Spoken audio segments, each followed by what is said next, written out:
Capek gua dari kapas 10. Mari kita ucapkan bersama-sama salam pembukaan yang sangat fenomenal sejagat raya ini, yaitu adalah balik lagi di Jinx Channel. Kita adalah sekumpulan pemuda yang membuat konten penuh canda tawa. Jinx Channel ada untuk semua, menghibur kalian bila biar kaca. Jinx Channel, media untuk kita semua. Enak tahu. Apa kabar teman-teman semuanya? Semoga teman-teman selalu sehat selalu ya. Dimudahkan rezekinya, dipanjangkan umurnya, disehatkan badannya, dikuatkan iman dan ketakwaannya. Anjay. Karena banyak banget sekarang anak muda nggak takwa, anjir. Kayak temen gua, Ebet. Jadi kali ini gua nggak sendiri, nanti gua bakal gonta-gantian sama Ebet. Karena gue baca beberapa komentar itu pada mengeluh mesin Vespa-nya berisik. Jadinya gue bakal ngebahas 5 hal yang buat Vespa lu jadi berisik. Woi, berisik. Yang pertama. Yang pertama itu menyebab Vespa lu berisik itu adalah bearing, teman-teman. Bearing yang khususnya itu ada di kruk as. Karena bearing di kruk as itu kinerjanya itu berkali-kali lipat lebih berat daripada bearing-bearing yang lain. Kasian dia, kerjanya banyak. Jadi kerjanya itu banyak banget teman-teman ya. Itu pertama menahan kompresi, menahan berat bandul, terus dia menahan kopling. Itu yang menyebabkan bearing ini cepat aus. Dan ketika bearing itu udah aus, maka akan menimbulkan suara berisik seperti kurang lebih kayak gitu teman-teman. Jadi tuh bearing itu cepat aus karena ya tadi beban-bebannya banyak dan itu menyebabkan Vespa kalian menjadi berisik. Nah, untuk mengetahui bearing kalian itu udah aus atau belum, caranya mudah banget teman-teman. Caranya kayak gini nih. Teman-teman pertama pencet koplingnya. Set.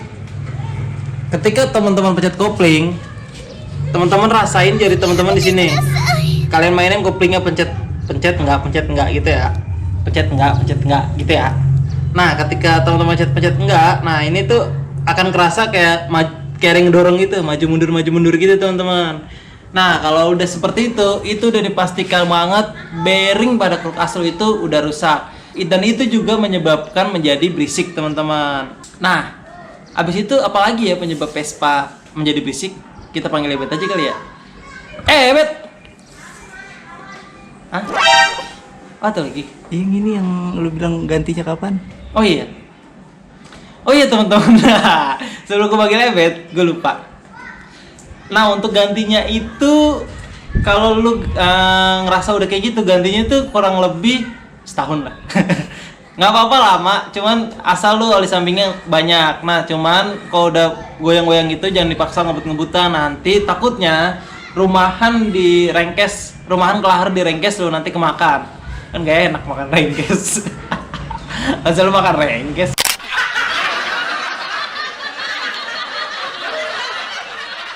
Rengkes gak enak teman-teman. Nanti jadi lu harus ngorter lagi. Mungkin itu aja kali ya. Selanjutnya gue panggil Ebet kali ya. Karena gue pengen gantian aja. Yang kedua. Anjing, keren ya. Kita transisinya begitu ya. Mantap banget ya. Jadi yang kedua itu adalah yang menyebabkan Vespa lu berisik itu adalah mangkok koplingnya tuh udah megar. Karena kan jadi penyebab mangkok kopling ini mangkok kopling megar sebenarnya banyak. Salah satunya adalah banyak anak skuteris yang sekarang nih zaman sekarang itu ngebut-ngebut, bukan nyentak-nyentak kopling. Nah, itu menyebabkan kampas kopling sama mangkok kopling itu bergesekan tuh jadi makin kenceng. Jadi dia makin melebar tuh si mangkok koplingnya itu. Nah, penyebab melebarnya mangkok kopling ini bisa menyebabkan suara-suara yang mengganggu, yang bikin Vespa lu tuh jadi berisik. Nah, saran dari kita nih, itu lu ganti deh ininya mangkok koplingnya, biar suaranya tuh gak berisik. Ntar ada pesawat lewat, ya pesawat yang gak lewat. Suaranya doang, pesawat yang gak ada. Jadi tuh untuk menghindari suara-suara atau mengurangi suara-suara yang mengganggu di Vespa lu, itu lu ganti aja di mangkok di bagian mesin. Tapi dia nggak di sini ya posisinya. Posisinya itu ada di belakang. Tapi karena agak susah, kita ini nyontohin, nanti akan di iniin gambarnya aja. Jadi kalian buka tuh bagian koplingnya, mangkoknya kalian buka. Biasanya mangkok kopling tuh kalau udah megar tuh dia ada kan dia ada sela-sela kayak gini dah ya. Terus baru masukin kampas kopling. Nah, di sela-sela lainnya tuh biasanya udah agak longgar nih. Nah, itu bisa menyebabkan si suara-suara yang mengganggu itu. Jadi yang tadinya merapat begini jadi renggang, kan dia goyang-goyang nih. Jadi berisik. Jadi kalau bisa lu ganti dah. Nah, untuk durasinya itu tergantung pemakaian, tapi saran gue dari 6 bulan aja. Ya kan? Nah, Ya, per 6 bulan. Jadi harus diganti. Oke, kalau begitu kita lanjut yang ketiga. Sing sing. Wih, Ah, yang ketiga apaan? oh iya. Oh iya kan dari 5 ya? Belum habis. Oke, jadi lanjut yang ketiga. Yang ketiga itu adalah plat Borobudur. Nah, buat para skuteris yang lumayan pemain lama nih, biasanya udah tahu tuh plat Borobudur kayak gimana. Biasanya tuh dia ada di gigi-gigi persneleng. Ya kan, bener? Bener. Nah, kenapa disebut Borobudur? Karena bentuknya kayak Borobudur, kayak candi Borobudur gitu, maka disebutnya Borobudur. Nah, di plat Borobudur ini itu ada platnya. Di bagian itunya tuh gear-gearnya tuh ada platnya. Nah, plat itu pemiring gini ya. Begini dong. Nah, Sorry. Bahaya nih. Kameramen nih training. Sorry. Jadi di platnya itu kalian harus ganti. Nah, ini juga bisa menjadi penyebab suara itu berisik dan mengganggu. Karena memang plat Borobudur ini jarang banget diganti nih. Karena emang yang letaknya itu jarang kesentuh lah. Karena orang juga nggak terlalu mikirin ya kalau misalnya ini bisa nyebabin bunyi gitu. Padahal ini juga bisa jadi faktor yang membuat Vespa kalian tuh di area mesinnya itu bunyi. Jadi kalian harus ganti. Kenapa? Karena kalau udah megar itu cukup bahaya lah. Karena nantinya takutnya paku keling nih paku keling yang ini nih ya. Nih paku keling ini nanti pada rontok kalau misalnya kalian tuh maksa plat Borobudurnya tuh nggak diganti. Jadi saran gua diganti aja dah. Kalau perlu mau Vespanya lah. Lagi model begini nih. Ganti aja udah semua lah.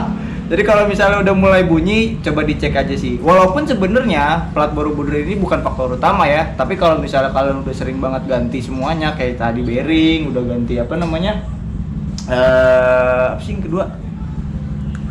Mangkok. Oh ya, udah ganti bearing, ganti mangkok kopling, tapi masih tetap bunyi. Coba deh kalian juga cek-cek tuh bagian Borobudurnya. Siapa tahu bunyinya malah berasal dari situ. Hah, capek gue ngomong sendiri. Kalau gitu nanti kita ganti aja sama si El ya. Jadi dia ntar tinggal ngelarin yang keempat dan yang kelima. Kira-kira apa aja sih, lu penasaran gak sih? Gue sih enggak. Oke. Keempat. Aduh, jadi nih teman-teman nih, yang keempat itu adalah ring seher, teman-teman. Ini hal yang menyebabkan Vespa lo jadi berisik banget nih. Nah, ring seher itu cara lo tahu dia udah rusak atau enggak, itu biasanya ketika lo selak, kompresinya itu udah berkurang 10-20% karena ring seher itu kan terkikis teman-teman, seperti kikis jadi itu terkikis teman-teman. Nah, karena dia terkikis itu karena pastinya penggunaan usia ya teman-teman. Mau oli samping lo bagus atau enggak, mau lo apa, itu tetap aja namanya besi, ketemu besi itu pasti terkikis teman-teman. Jadi nggak ngaruh, lo jangan kemakan hoax oli samping lah yang bisa gitulah. Gue gak mau ngujat, ntar gak mau masuk aja dong. Gue percaya kok sama produk oli lu. Nah, jadi itu teman-teman, ring seher itu patut banget diganti. Ketika teman-teman udah ganti, otomatis kompresinya bakal naik lagi dan suara berisik itu bakal lenyap. Jadi teman-teman akan sunyi banget tuh kayak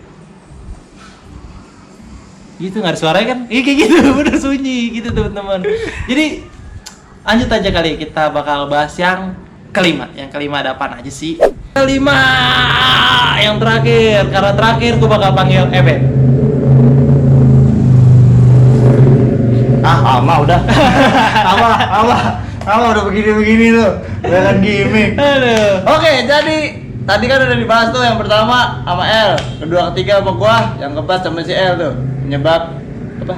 Vespa berisik. Vespa berisik. Nah, penutup nih yang terakhir adalah yang kelima. Yang kelima tuh apa sih? Yang kelima itu adalah hal yang selalu dilupain oleh teman-teman. Dia udah ganti semuanya nih apa yang kita sebutin, tapi dia lupa. kencengin tutup kipas bed. Oh, nih tutup kipas.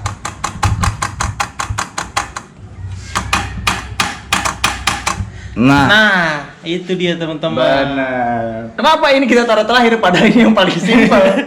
Karena emang ini sering dilupain. Bener Kebanyakan banget, para tuh. skuteris itu dia tuh sering banget kayak, oh ini berisik apa ya? Oh jangan-jangan share gua. Jangan-jangan Kopling gua, nah, jangan-jangan inian gua. plat Borobudur. Jangan-jangan dompet gua. Nah, Dompetnya bunyi tuh. Nah. Orang ada duitnya.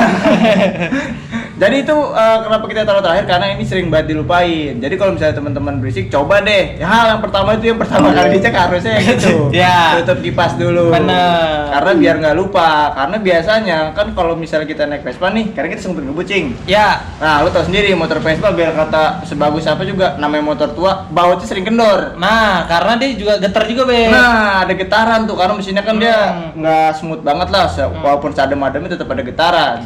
Jadi baut-baut yang longgar biasanya bisa aja copot di jalan atau di mana lah gitu. Jadi lu nggak sadar karena posisinya juga di bawah dan di coverin sama tepung, jadi lu nggak bakal tahu gitu loh. Bener banget tuh, Be. Jadi itu adalah hal yang harus dicek ya. Apa namanya? Tutup kipas. Benar sekali. Karena dia bunyi karena dia kan besi juga tuh. Ini bisa udah nggak sih, mata gue udah pegel nih. Beradu tuh dia sama yang lain-lain. Jadi dicek dah. Lagi cing. Udah itu aja kali, Bet ya. Mungkin teman-teman harus mengecek kelima hal tersebut. Tapi yang paling mudah dicek itu yang pertama tadi benar kata Bet, yaitu tutup kipas. Iya, kalau lu udah pastiin tutup kipas tuh kencang, nah sisanya baru cek tuh. Karena yang tadi tuh banyak, ada bearing, ada shear, yang lain-lain lah. Jadi dicek aja. Dan semoga bermanfaat ya buat teman-teman karena banyak juga yang nanya, siapa tahu nanti bisa tercerahkan lah. Itu adalah penyebabnya. Jadi kalau udah tahu penyebabnya, tinggal diganti aja. Bener banget tuh. Lagi cing mau tambahin? Dah, itu aja. Oke, jadi mungkin gitu aja konten kita kali ini. Sorry ya kalau misalnya kameranya movingnya beda-beda nih. Ada yang dari sono, ada yang dari sini. Kita kerja berdua sekarang. Kita ada the real content creator. Karena ya nggak apa-apa lah. Siapa tahu teman-teman dengan konsep seperti ini jadi lebih suka. Karena juga kita kayak gitu agak mulai bosan nih. Makanya kita coba-coba Gaya-gaya. gaya-gaya lah. Gaya-gaya. Udah, kita jadi alay ya. Oke. Jadi kalau misalkan suka dengan konten ini jangan lupa di like, Jangan lupa di komen karena gue bakal ingetin ke teman-teman kalau adminnya sangat racing. Udah racing udah. Sangat kopling ding. sangat kopling. Males kemarin pas tosan sama gue. Bau lu. Nah, Bau kopling. Mana koplingnya longgar lagi. Tapi emang dia sekarang keren sih dia. Dia walaupun berbau kopling gitu tetap jorok. Nggak keren dong. Oh iya, sorry. Jangan lupa di-share ke teman-teman kalian kalau konten ini bermanfaat dan jangan lupa di-subscribe juga. Selalu dukung anak-anak muda yang kreatif seperti kita, teman-teman. Ya, dan jangan lupa ya di-follow Instagram dan TikTok kita. Kita baru update tuh di TikTok sama Instagram tentang Vespa PTS. Siapa tahu teman-teman suka dan jangan lupa di-follow juga nama akunnya @cing_channel, dua-duanya sama. Karena di sana banyak informasi menarik yang nggak ada di YouTube pasti, teman-teman. Benar sekali. Oke, jadi gitu aja dan semoga terhibur dan semoga bisa tercerahkan buat teman-teman dan yang lain-lainnya. Gue dicabut. Gue El cabut. Sampai bertemu di konten kita selanjutnya dan Bye bye. Nih, kayak gini nih. Gini. Nih, kayak gini nih. Nih. Tuh, lihat. Lihat di sini ya. Kita adalah sekumpulan pemuda yang membuat konten penuh canda tawa.